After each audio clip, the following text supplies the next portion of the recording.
Hello viewers, আজ আমি এসেছি আহসান মঞ্জিলে ঘোরার জন্য। এটি মূলত ইসলামপুরে অবস্থিত। আহসান মঞ্জিলের ঠিক বিপরীত পাশে বুড়িগঙ্গা নদী অবস্থিত।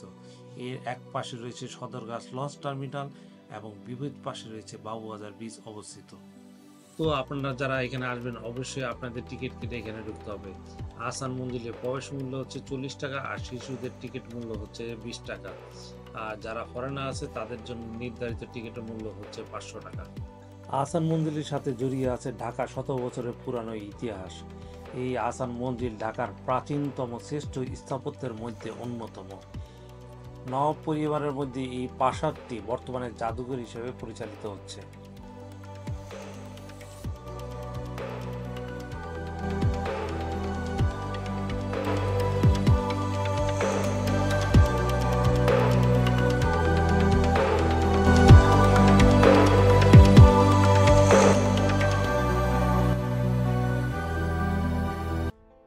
হ্যালো বন্ধুরা, আমি এখন আছি আহসান মঞ্জিলে।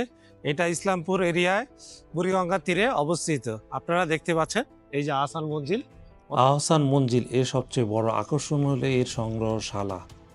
এর মোট 4077 নিদর্শন মোট 23টি কক্ষে প্রদর্শনের জন্য রাখা আছে।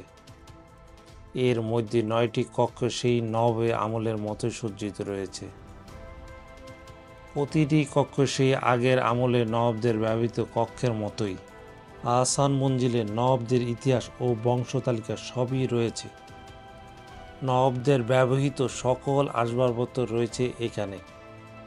এগুলোর মধ্যে বড় বড় আয়না, লোহার সিন্দুক, আলমারি, ড্রয়িং রুম, ডাইনিং, থালা বাসন, জীবজন্তুর মাথা দিয়ে বানানো কঙ্কাল, ঢাল, তরবারি সবই রয়েছে আহসান মঞ্জিলে। এছাড়াও রয়েছে নবাবদের আমলের সিংহাসন, বিভিন্ন ধরনের তৈলচিত্র, ফুলদানি, অতিথিদের বিশ্রামাগার, বেডরুম ও নাচঘর। তাছাড়াও সমসাময়িক বিখ্যাত ব্যক্তিদের ছবিও রয়েছে এখানে।